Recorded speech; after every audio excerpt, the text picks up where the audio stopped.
વાત કરીએ સુરતની બારડોલી સુરત સ્ટેટ હાઈવે પર અકસ્માત સર્જાયો છે। બારાસડી પાસે પિકઅપ વાન અને ઇનોવા વચ્ચે ટક્કર થઈ છે। પિકઅપે ઇનોવાને પાછળથી ટક્કર મારી હતી। અકસ્માતમાં પિકઅપ વાન પલટી ખાઈ ગઈ। સદનસીબે કોઈ જાનહાનિના સમાચાર નથી।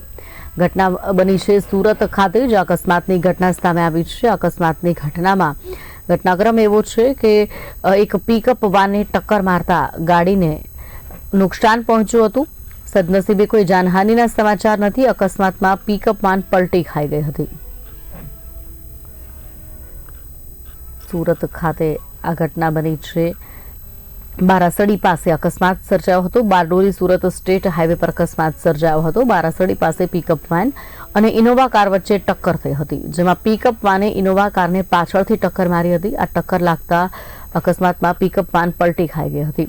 સદનસીબે કોઈ જાનહાનિના સમાચાર નથી। ઇનોવામાં સવાર મુસાફરોને કોઈ ઇજા પહોંચી નથી।